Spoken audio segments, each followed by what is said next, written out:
Hello students, welcome back. Jatin chemistry ચેનલમાં તમારું સ્વાગત છે. મારું નામ છે જતીન પીપલિયા અને આપણે ભણી રહ્યા છીએ સંકીર્ણ સંયોજનો, કોઓર્ડિનેશન કમ્પાઉન્ડ. આજે આપણે સેકન્ડ લેક્ચર ભણવાના છીએ. ફર્સ્ટ લેક્ચરની અંદર આપણે જસ્ટ ઇન્ટ્રોડક્શન જ આપેલું હતું. આજે એનાથી એક કદમ આગળ આપણે જુદી જુદી વ્યાખ્યાઓ વિશે સમજવાનું છે.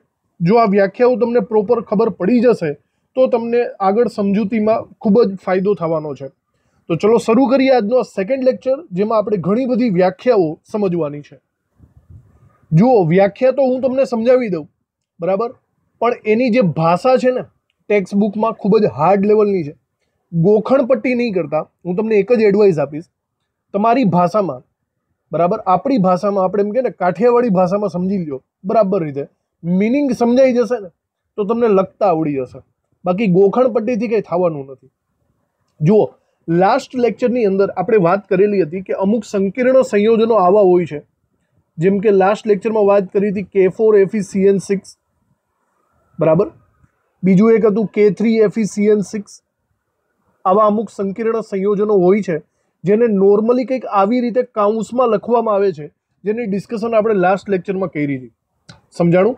હવે આપણી ભાષામાં આપણે પહેલાં જુઓ, હું પહેલાં 3 તમને મેઇન વ્યાખ્યાઓ છે ને સમજાવવાની કોશિશ કરું.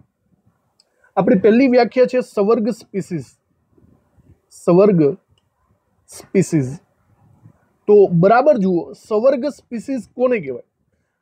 આપણી ભાષામાં કહું ને, એકદમ સિમ્પલ ભાષામાં, તો ભાઈ આ દેખાય છે ને તમને, એને સવર્ગ સ્પીસીસ કહેવાય. લો, કાંઈ છે જે સંકીર્ણ ક્ષાર છે ને એને જ સવર્ગ સ્પીસીસ કહેવાય. એકદમ સિમ્પલ વાત છે, બરાબર. હવે આનું બંધારણ તમને કહું, બરાબર, આની વ્યાખ્યા કેવી રીતે હોય ને એ કહી દઉં. મેં જે આ સંયોજન લખ્યું ને K4FeCN6, બરાબર, એને આવી રીતે દર્શાવી શકાય. K4 પછી એક મોટા બધા કાઉન્સ દોરું છું.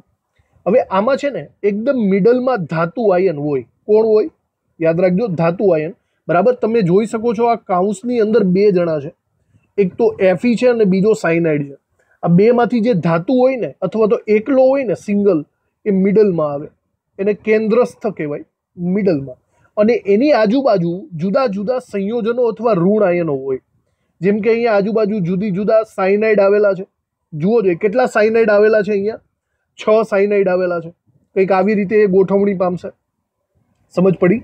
તો ઓવરઓલ હું એની વ્યાખ્યામાં એમ કહી શકું છું કે સવર્ગ સ્પીસીસ એવું એક સંયોજન છે જેની અંદર ધાતુ આયન કે ધાતુ પરમાણુ એ મધ્યમાં હોય છે અને તેની આજુબાજુ જુદા જુદા ઋણ આયનો ગોઠવાયેલા હોય છે અને તેમની વચ્ચે એક સ્પેશિયલ પ્રકારનું બંધ હોય છે.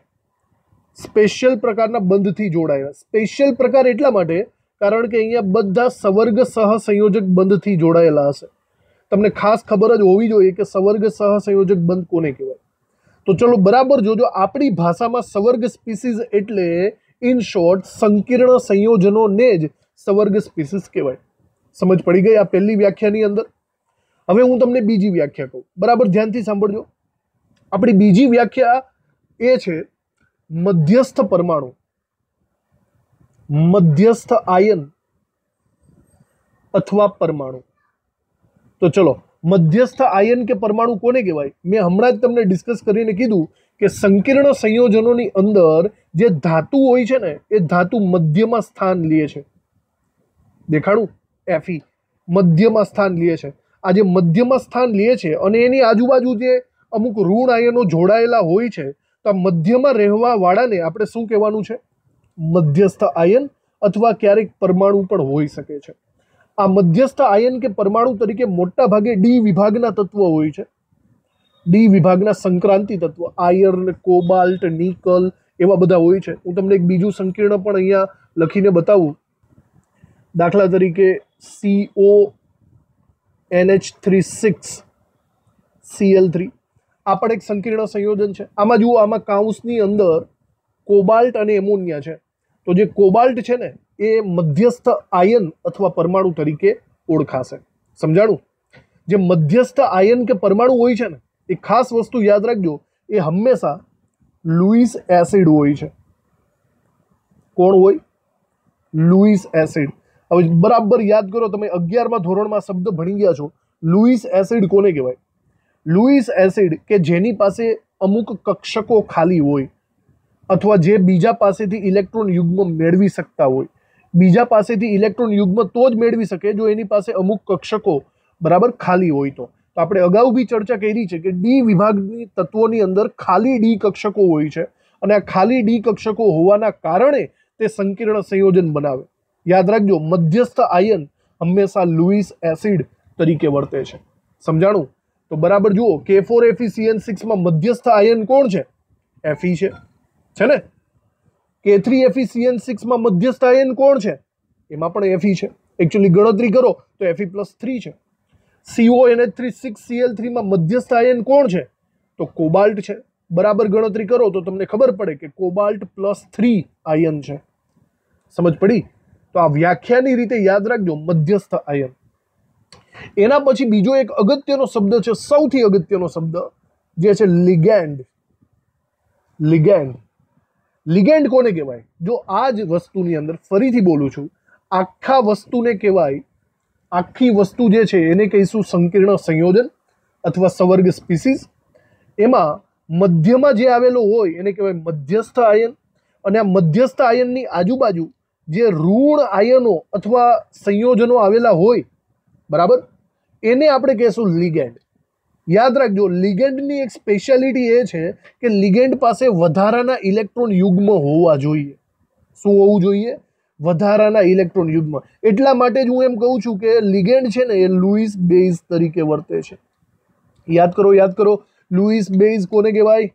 લુઈસ બેઝ એને કહીશું જેની પાસે વધારાનું ઇલેક્ટ્રોન યુગ્મ હોય. લિગેન્ડ એ લુઈસ બેઝ છે અને લિગેન્ડ તો જ કહેવાશે જો એની પાસે વધારાનું ઇલેક્ટ્રોન યુગ્મ હોય. તો આનો મતલબ એમ થયો કે દરેકે દરેક સાયનાઇડ પાસે વધારાનું ઇલેક્ટ્રોન યુગ્મ છે અને Fe પાસે ખાલી ખોખું છે, ખાલી જગ્યા છે. તો આ બંને ઇલેક્ટ્રોન તે Fe ને આપી દેશે. જો બંને ઇલેક્ટ્રોન Fe ને આપી દઈએ તો એનાથી દ્વારા કેવો બંધ રચાશે? સવર્ગ સહસંયોજક બંધ રચાશે. સમજ પડી? આવી રીતે. ચલો વિચારો, હું તમને એમ પૂછું કે CONH3 આની અંદર મધ્યસ્થ આયન કયો થાય? કોબાલ્ટ. લિગેન્ડ કોણ થાય? એમોનિયા. લિગેન્ડ કેટલા છે? 6. સમજ પડી તમને? આ 3 પદ બરાબર રીતે સમજી ચૂક્યા તમે હોવા જોઈએ. તમે ટેક્સ્ટબુકની ભાષામાં ગોખણપટ્ટી નહીં કરતા, પણ આવી રીતે લોજિકલી સમજવાની કોશિશ કરજો. જુઓ, કંઈક આવી રીતે પણ આપણે આને સમજી શકીએ છીએ. મધ્યસ્થ ધાતુ આયન અને એની આજુબાજુ આવેલા લિગેન્ડ એકબીજા પ્રત્યે આકર્ષણ ધરાવે છે અને આ આકર્ષણ કંઈક લુઈસ એસિડ બેઝ પ્રકારનું આકર્ષણ હોય છે, એની વચ્ચેનો સંબંધ હોય છે. આ લોકો જ્યારે બંધ બાંધશે ત્યારે કંઈક આવી રીતે સવર્ગ સહસંયોજક પ્રકારના બંધ બાંધશે અને આ જે વસ્તુ બની આપણે એને કહીશું સંકીર્ણ આયન અથવા સંકીર્ણ સંયોજન. પછી આપણે વ્યાખ્યા જોઈએ મધ્યસ્થ આયન અથવા પરમાણુની. બરાબર, સંકીર્ણ આયનની અંદર જે મધ્યમાં આવેલો પરમાણુ હોય, જેની આજુબાજુ ચારે બાજુએ લિગેન્ડ ગોઠવાયેલા હશે, એ મધ્યમાં આવેલા આયન કે પરમાણુ, એને આપણે મધ્યસ્થ પરમાણુ કહીશું. સમજાણું? મધ્યસ્થ પરમાણુ તરીકે ડી વિભાગના તત્વો મોસ્ટ ઓફલી હોય છે અને એની પાસે ખાલી કક્ષકો હોય છે. બરાબર, જેથી આપણે એને લુઈસ એસિડના નામે પણ ઓળખીશું. જુઓ, અમુક અમુક એક્ઝામ્પલ આપ્યા છે. દાખલા તરીકે NiNH3 તો આમાં મધ્યસ્થ પરમાણુ અથવા આયન તરીકે હું નિકલ લઈ શકું. સરખી રીતે જુઓ તો Ni+2 થશે. તમારે વીજભારને પણ ગણતરીમાં લેવો પડે. FeCN6-3 તો એની અંદર મધ્યસ્થ આયન તરીકે Fe+3 હોય છે. કોબાલ્ટ Cl6-3 એમાં મધ્યસ્થ આયન તરીકે કોબાલ્ટ+3 હોય છે. ઓકે, તો આ મેઇન વાત આપણે મધ્યસ્થ આયનની કરી દીધી. નેક્સ્ટ આપણે જોવાનું છે લિગેન્ડ. તો લિગેન્ડ એટલે એની આજુબાજુ આવેલા જે સંયોજનો અથવા આયનો છે એને આપણે લિગેન્ડ કહેવાના છીએ. બરાબર, યાદ રાખજો, આ લુઈસ એસિડ છે, મધ્યસ્થ સંયોજન લુઈસ એસિડ. લિગેન્ડ એને જ આપણે કહીશું જેની પાસે વધારાનું ઇલેક્ટ્રોન યુગ્મ હોય. જોજો, હું ઇલેક્ટ્રોન નથી બોલતો, ઇલેક્ટ્રોન યુગ્મ બોલું છું. બરાબર, જોડકું. એનો મતલબ એ લુઈસ બેઝ હશે.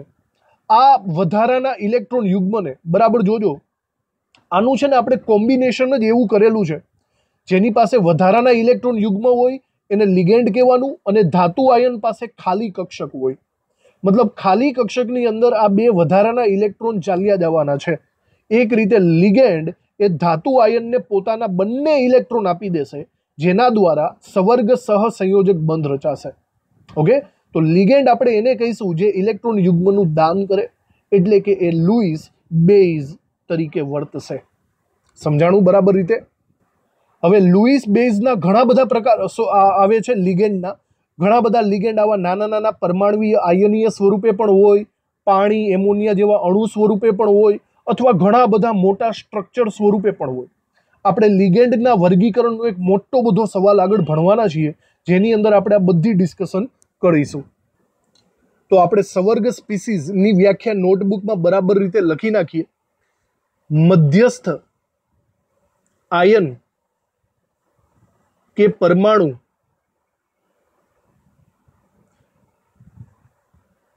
જેની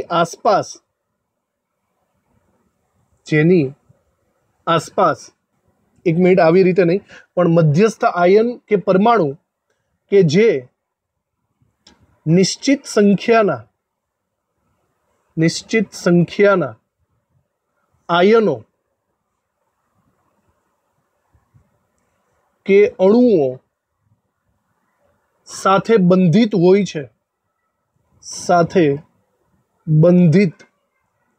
હોય છે, તેને સમગ્ર રીતે સવર્ગ સ્પીસીઝ કહે છે. સવર્ગ સ્પીસીઝ કહેવામાં આવે છે. દાખલા તરીકે આપણે એવી વાત કરીએ, ફોર એક્ઝામ્પલ FeCN6+4. તો આની અંદર હું એમ કહી શકું છું કે મધ્યસ્થ આયન Fe છે, તેની આજુબાજુ નિશ્ચિત સંખ્યામાં એટલે કે 6 ની સંખ્યામાં સાયનાઇડ આયનો એકબીજા સાથે બંધિત છે. આ સમગ્ર રચનાને હું સવર્ગ સ્પીસીઝના નામે ઓળખી શકું છું. આ સિવાય આવું પણ કરી શકાય છે, NiCO4 બરાબર, PtCl2NH3 twice. આ બધાને આપણે સવર્ગ સ્પીસીઝ તરીકે ઓળખી શકીએ. સ્પીસીઝની અંદર અમુક સવર્ગ આયનો પણ હોઈ શકે છે અને અમુક સવર્ગ સંયોજનો પણ હોઈ શકે છે. આ બધાને કમ્બાઇન્ડલી સ્પીસીઝ કહીશું. પછી આપણે બીજી વ્યાખ્યા લખીએ મધ્યસ્થ પરમાણુ કે આયનની. સવર્ગ સ્પીસીઝમાં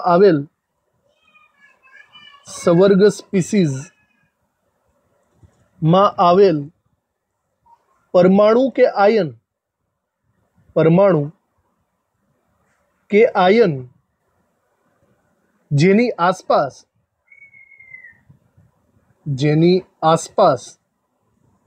ચોક્કસ સંખ્યામાં આયનો કે સમૂહો ચોક્કસ ભૌમિતિક ગોઠવણીથી ગોઠવાયેલા હોય, ચોક્કસ ભૌમિતિક ગોઠવણ પામેલા હોય,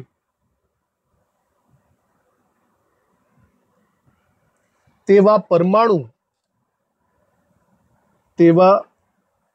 પરમાણુ કે આયનને આપણે મધ્યસ્થ પરમાણુ કે આયન કહીશું. મધ્યસ્થ પરમાણુ કે આયન તરીકે ઓળખવાનું છે. ઓકે, જો એનું પણ અમુક આપણે એક્ઝામ્પલ લઈ લઈએ, અથવા તો ચલો ઉપર છે એનું જ એક્ઝામ્પલ આપણે લઈ લઈએ.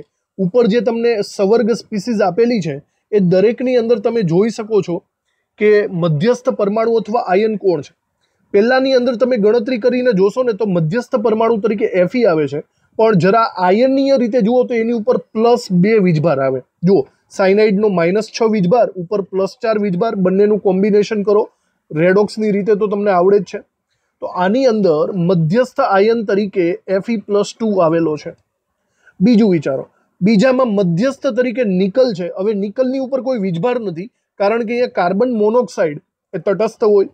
તો અહીંયા મધ્યસ્થ આયન નહીં પણ મધ્યસ્થ પરમાણુ છે. કોણ આવે? નિકલ આવે. પછી ત્રીજામાં વિચારો, ત્રીજામાં પ્લેટિનમ આવશે. પ્લેટિનમની આજુબાજુ ક્લોરીન અને એમોનિયા આવેલા છે. જો તમે અહીંયા બરાબર રીતે ગણતરી કરશો તો એમોનિયાનો વીજભાર 0 છે, પણ ક્લોરીનનો વીજભાર -1 થાય ને, તો આ -2 તો પ્લેટિનમ +2, તો આ પ્લેટિનમ +2 તો એમ કહી શકાય મધ્યસ્થ આયન છે। આવી રીતે આપણે એક્ઝામ્પલ દ્વારા સમજી શકીએ। અને સૌથી અગત્યની વાત તો એ છે કે મધ્યસ્થ પરમાણુ કે આયન એ બધા કેવા હોય છે? એ લુઈસ એસિડ હોય છે। બરાબર યાદ રાખજો, લુઈસ એસિડ, કારણ કે તેઓ ખાલી કક્ષકો ધરાવે છે, ખાલી ડી કક્ષકો ધરાવે છે, જેના દ્વારા તે ઇલેક્ટ્રોન યુગ્મ મેળવવાના છે। ખાસ વસ્તુ યાદ રાખજો, લુઈસ એસિડ એ મધ્યસ્થ પરમાણુ હોય। હવે આપણે હજી એક છેલ્લી વ્યાખ્યા લખીએ લિગેન્ડ વિશેની, તો આની અંદર આપણે ડાયરેક્ટલી લખી શકીએ છીએ કે સવર્ગ સ્પીસીઝમાં મધ્યસ્થ પરમાણુ કે આયન સાથે બંધિત એટલે કે જોડાયેલ આયન કે અણુ ને લિગેન્ડ કહે છે। લિગેન્ડ કહે છે। બરાબર, આગળના જ એક્ઝામ્પલની આપણે વાત કરીએ તો આ એક્ઝામ્પલમાં ફર્સ્ટ એક્ઝામ્પલમાં જુઓ, મધ્યસ્થ આયન છે Fe+2, એની આજુબાજુ સ્પેશિયલ બંધ દ્વારા જોડાયેલ હોય છે સાયનાઇડ, તો લિગેન્ડ તરીકે અહીંયા Cn- જોડાયેલા હોય છે અને જુઓ 6 જેટલા લિગેન્ડ જોડાયેલા છે બંધિત રીતે। બીજા એક્ઝામ્પલની અંદર આપણે કાર્બન મોનોક્સાઇડનું એક્ઝામ્પલ લઈ શકીએ, એ લિગેન્ડ તરીકે ઓળખાશે। ત્રીજા એક્ઝામ્પલની અંદર 2 જુદા જુદા પ્રકારના લિગેન્ડ પણ પોસિબલ છે। બરાબર, અહીંયા ક્લોરીન પણ લિગેન્ડ છે Cl- સ્વરૂપે, અને એમોનિયા પણ લિગેન્ડ છે। લિગેન્ડની એક ખાસ ખાસિયત યાદ રાખજો, દરેક પાસે વધારાના ઇલેક્ટ્રોન યુગ્મ હોવા જરૂરી છે, દરેક પાસે। બરાબર, વધારાના ઇલેક્ટ્રોન યુગ્મ અહીંયા ઓક્સિજન પાસે, અહીંયા ક્લોરીન પાસે, અહીંયા નાઇટ્રોજન પાસે, એટલા માટે આ બધા છે ને એ લુઈસ બેઝ તરીકે ઓળખાશે। ખાસ વસ્તુ યાદ રાખવાની છે, લુઈસ બેઝ। અને લુઈસ બેઝનો મતલબ એમ થશે તે ઇલેક્ટ્રોન યુગ્મનું દાન કરશે, ઇલેક્ટ્રોન યુગ્મ સામેવાળાને આપી દેશે। બરાબર યાદ રાખવાનું તમારે, ઓકે, લુઈસ બેઝ લિગેન્ડ। હવે આપણે જોવાનું છે નેક્સ્ટ સવર્ગાંક ઉપર। બરાબર, જોજો સવર્ગાંક એટલે શું થાય। આપણે મેઇન 3 વ્યાખ્યાઓ જોઈ ચૂક્યા છીએ, એક્ઝામ્પલ ફરીથી એ જ રાખીએ। સૌથી પહેલા જો હું FeCN6 ને દોરવાની ટ્રાય કરું ને, બરાબર જોજો, FeCN6+4 ને દોરવાની ટ્રાય કરું તો આવી રીતે હું એને ડ્રો કરી શકું છું। મિડલમાં Fe હોય છે અને એની આજુબાજુ સાયનાઇડ હોય છે। સાયનાઇડમાં કાર્બન પાસે એક ઇલેક્ટ્રોન યુગ્મ હોય છે જે સામેવાળાને આપી દે છે। તો બરાબર રીતે યાદ રાખજો, સવર્ગાંક એટલે શું થાય। સવર્ગાંક એટલે એક રીતના એવા પરમાણુઓની સંખ્યા કે જેના દ્વારા ધાતુ આયનને ઇલેક્ટ્રોન યુગ્મ પ્રાપ્ત થયેલું છે, એને આપણે સવર્ગાંક કહી શકીએ। અહીંયા આજુબાજુ 6 સાયનાઇડ છે, એનો મતલબ 6 વખત Fe સાથે સવર્ગ સહસંયોજક બંધ રચાયેલો છે। સમજો છો, 6 સાયનાઇડનો મતલબ આવી રીતે કંઈક થશે। તો અહીંયા Fe નો સવર્ગાંક 6 થશે। સિમ્પલ છે। તમે બીજું એક્ઝામ્પલ લ્યો NiCO4નું। બરાબર, NiCO4માં નિકલ મિડલમાં હશે અને કાર્બન મોનોક્સાઇડ આજુબાજુ ગોઠવાયેલો હશે, તો આ દરેક કાર્બન મોનોક્સાઇડ પોતાનામાંથી એક ઇલેક્ટ્રોન યુગ્મ નિકલને આપશે। તો ટોટલ વિચારો અહીંયા કેટલા બંધ રચાયેલા છે? 4, મતલબ 4 વખત સવર્ગ સહસંયોજક બંધ રચાયેલા, તો એનો સવર્ગાંક 4 થશે। તો એકદમ સિમ્પલ એવી વાત છે, કેટલા સવર્ગ સહસંયોજક બંધ રચાય છે, બસ આપણે એ જોવાનું થશે। આપણે સવર્ગાંકની વ્યાખ્યામાં લખી શકીએ છીએ કે લિગેન્ડના દાતા પરમાણુઓની સંખ્યા, દાતા પરમાણુઓની સંખ્યા કે જે ધાતુ પરમાણુ કે આયન સાથે સીધે સીધું બંધિત થયેલું છે, બંધિત થયેલ છે, એને આપણે સવર્ગાંક અથવા તો એક સાથે લખીએ તો સવર્ગાંક તરીકે ઓળખીશું। બરાબર સમજવાની કોશિશ કરજો। બરાબર, અમુક જુદા જુદા એક્ઝામ્પલ દ્વારા આપણે એને સમજીએ। દાખલા તરીકે PtCl6 -2 બરાબર. અને એક બીજું એક્ઝામ્પલ લઈએ, Ni NH3 4 + 2. આ બે સવર્ગ સ્પીસીસ છે. આની અંદર મધ્યસ્થ પરમાણુ કે આયન તરીકે પ્લેટિનમ છે અને અહીંયા નિકલ છે, અને એની આજુબાજુ અહીંયા ક્લોરાઇડના લિગેન્ડ છે, અહીંયા એમોનિયાના લિગેન્ડ છે. તો અહીંયા જસ્ટ એ જ જોવાનું છે કે લિગેન્ડના દાતા પરમાણુઓની સંખ્યા કેટલી. સ્પષ્ટ છે અહીંયા પ્લેટિનમ મિડલમાં રહેશે અને એની આજુબાજુથી 6 વખત ક્લોરીન એની સાથે બંધ બાંધવાનો છે. 6 વખત, એકવાર ઉપર અને એકવાર નીચેથી, આવી રીતે. તો અહીંયા સવર્ગાંક 6 થવાનો છે. સીધી વાત છે, સવર્ગાંક 6. અને અહીંયા જુઓ, નિકલની આજુબાજુ 4 એમોનિયા આવેલા છે, જે 4 નાઇટ્રોજન પરમાણુ દ્વારા સવર્ગ સહસંયોજક બંધ બાંધશે. મતલબ આનો સવર્ગાંક 4 થશે. સવર્ગાંકની વધારે વાતો આપણે લિગેન્ડના વર્ગીકરણમાં કરશું, જેમાં આપણે જુદી જુદી પેટર્ન પણ જોવાની થશે. નેક્સ્ટ એના પછી જોવાનું છે આપણે સવર્ગ પ્રભાવ ક્ષેત્ર. સિમ્પલ એકદમ વાત છે, બરાબર જોજો. કોઈ પણ સંકીર્ણ સંયોજન હોય ને, એમાં આપણે વાત કરી હતી કે કાઉન્સની અંદર અમુક વસ્તુને લખવામાં આવે છે.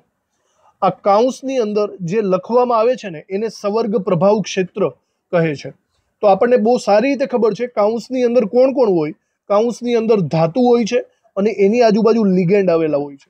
સપોઝ હમણાં આપણે એક્ઝામ્પલ લીધેલું હતું કે Fe(CN6)+4, બરાબર. તો આ Fe(CN6)+4 એની અંદર ધાતુ આયન પણ આવી ગયો અને લિગેન્ડ પણ આવી ગયો. આ બંનેના કોમ્બિનેશનને જે કાઉન્સની અંદર દર્શાવવામાં આવે છે, આને આપણે કહી શકીએ છીએ સવર્ગ પ્રભાવ ક્ષેત્ર.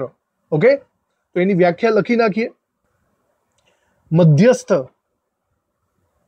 પરમાણુ કે આયન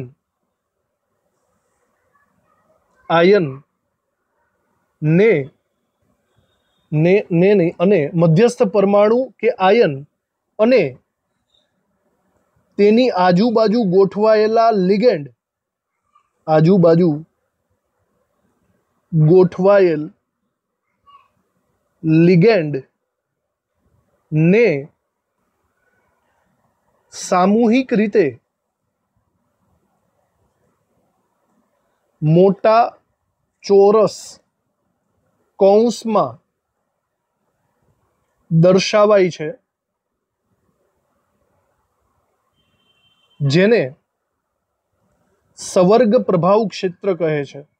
સવર્ગ પ્રભાવ ક્ષેત્ર કહે છે, બરાબર. એક્ઝામ્પલ જો આપણે અહીંયા લખીએ બરાબર રીતે, દાખલા તરીકે આપણે એવું લખીએ કે K4FeCN6. તો આ એક આખું સંકીર્ણ સંયોજન થઈ ગયું. આની અંદર તમને સવર્ગ પ્રભાવ ક્ષેત્ર તમને પૂછે તો આની અંદરનો જે મોટા કૌંસવાળો જે આખો ભાગ છે ને, મોટા કૌંસવાળો ભાગ, એટલો જ ભાગ આપણે લઈએ FeCN6. જો માત્ર આટલો ભાગ લેશું તો આગળના K4 ને કાઢી નાખવો પડે. એનો મતલબ આ કૌંસની ઉપર -4 વીજભાર આવી જશે. તો આ જે વસ્તુ થઈ ને, આને કહેવાય સવર્ગ પ્રભાવ ક્ષેત્ર. સવર્ગ પ્રભાવ ક્ષેત્ર છે. સમજ પડી? હજી એક એક્ઝામ્પલ લઈએ આપણે. દાખલા તરીકે આવું એક એક્ઝામ્પલ લઈએ આપણે, કોબાલ્ટ NH3(6)Cl3, બરાબર. એની અંદર જો માત્ર તમારે કાઉન્સવાળો ભાગ જ લેવો હોય તો હું એમ લખી શકું કોબાલ્ટ NH3(6). હવે જુઓ, પાછળની સાઈડથી તમે 3 ક્લોરીન બહાર કાઢ્યા, 3 માઇનસ બહાર કાઢ્યા, તો આ કાઉન્સ +3 જેવો થઈ જશે. આ સવર્ગ પ્રભાવ ક્ષેત્ર કહેવાશે. ઓકે, પછીની વ્યાખ્યા છે સવર્ગ બહુફલક. સવર્ગ બહુફલક એટલે કે જુદા જુદા આકારને તમે સમજી શકો છો.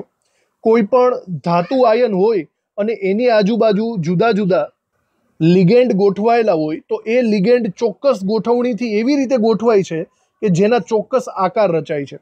જેમ કે સમચોરસ આકાર રચાતો હોય, અમુક જગ્યાએ સમચતુષ્ફલકીય અથવા તો અષ્ટફલકીય આકાર પણ રચાતો હોય, આવો અષ્ટફલકીય આકાર.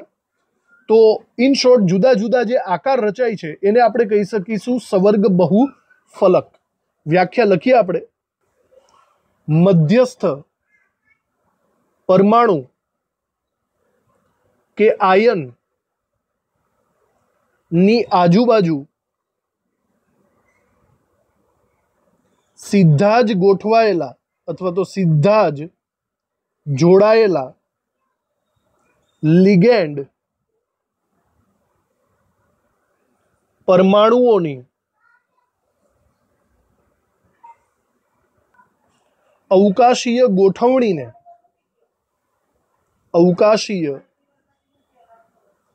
ગોઠવણીને સવર્ગ બહુફલક કહેવામાં આવે છે. સવર્ગ બહુફલક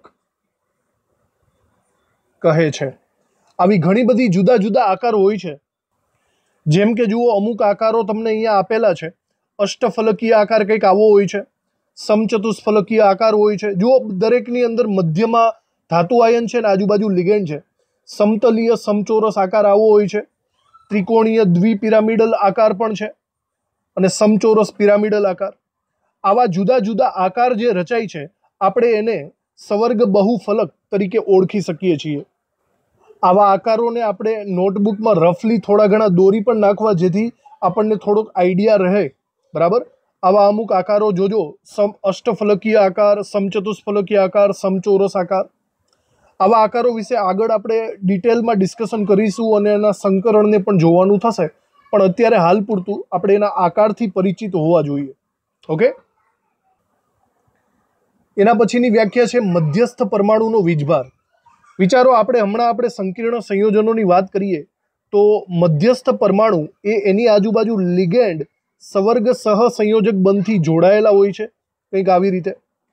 હવે જો હું તમને એમ કહું કે આ મધ્યસ્થ પરમાણુની આજુબાજુથી બધા લિગેન્ડને તમે હટાવી દો, ઇલેક્ટ્રોન યુગ્મ સહિત બધા લિગેન્ડને ક્રમશઃ હટાવી દો, પછી જે ઓરિજિનલ પરમાણુ વધે છે ને, એના ઉપરનો જે વીજભાર હોય છે, +2, +3 કે વોટેવર જે હોય તે, એને આપણે મધ્યસ્થ પરમાણુનો ઓક્સિડેશન આંક અથવા તો વીજભાર તરીકે ઓળખી શકીએ છીએ. જુઓ, કંઈક આવી રીતે કોઈ સંકીર્ણ સંયોજન જો આપણને આપેલું હોય, મધ્યસ્થમાં M ધાતુ આયન છે અને આજુબાજુ લિગેન્ડ છે. જો આપણે આ લિગેન્ડને ઇલેક્ટ્રોન યુગ્મ સહિત એનાથી દૂર કરી નાખીએ, તો જે મધ્યસ્થ પરમાણુ જે રહેલો છે એના ઉપરના વીજભારને આપણે ઓક્સિડેશન આંક તરીકે ઓળખીશું. અને આ ઓક્સિડેશન આંકને રોમન આંકડામાં કાઉન્સમાં એની પાછળ લખવાનું થશે જ્યારે આપણે IUPAC નામ ભણશું ત્યારે. તો આની વ્યાખ્યામાં આપણે લખીએ કે મધ્યસ્થ પરમાણુ ની આસપાસ રહેલા લિગેન્ડને ઇલેક્ટ્રોન યુગ્મ સહિત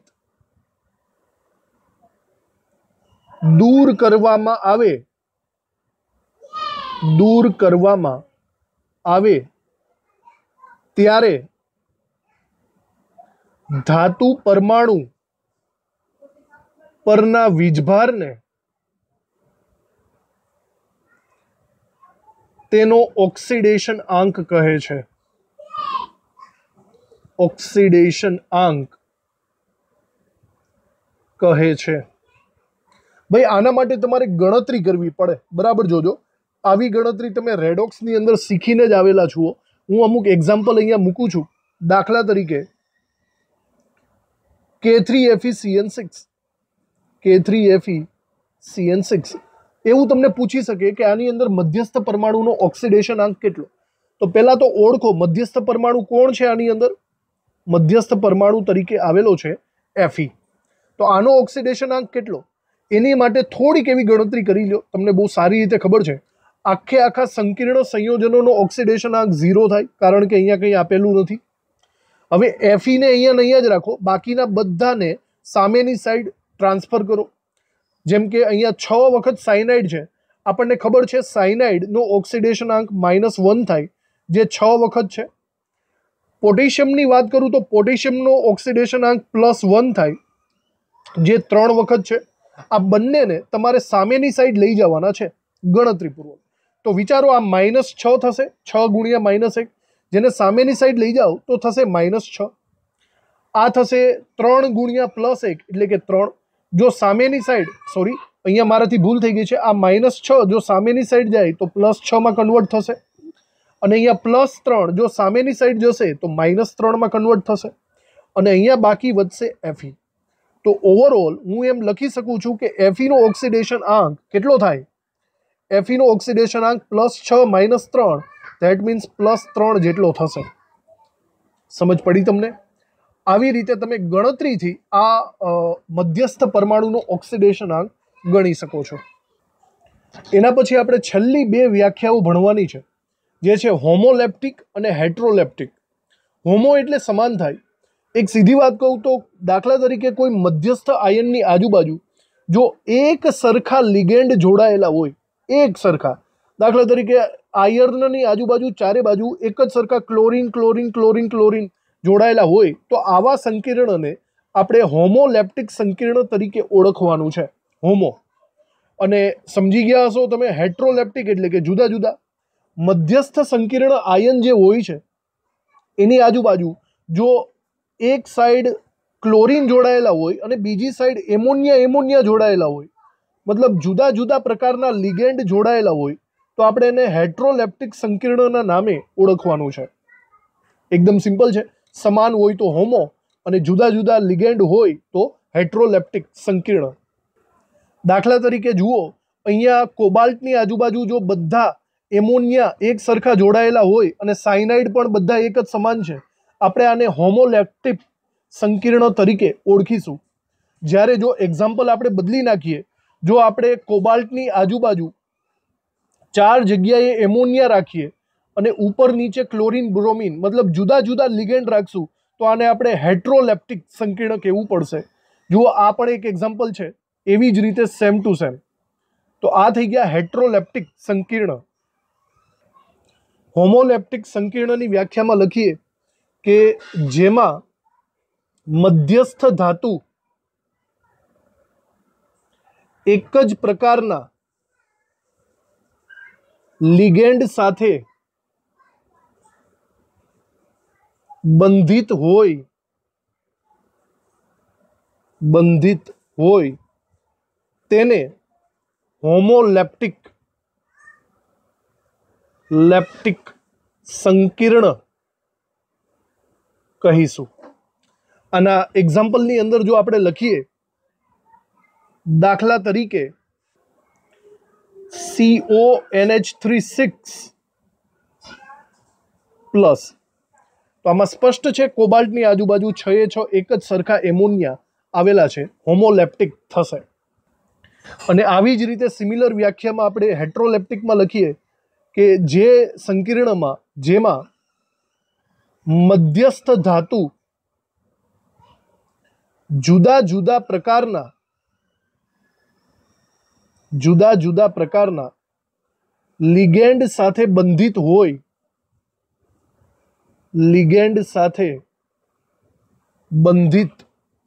હોય તેને આપણે હેટ્રોલેપ્ટિક સંકીર્ણ કહીશું.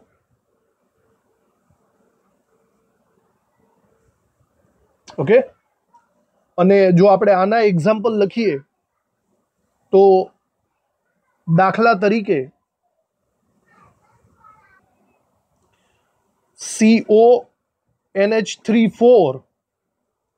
Cl2 પ્લસ, તો આમાં સ્પષ્ટ વસ્તુ છે, જે કોબાલ્ટ છે તે મિડલમાં છે, તેની આજુબાજુ 4 લિગેન્ડ તરીકે એમોનિયા છે અને 2 લિગેન્ડ તરીકે ક્લોરાઇડ છે.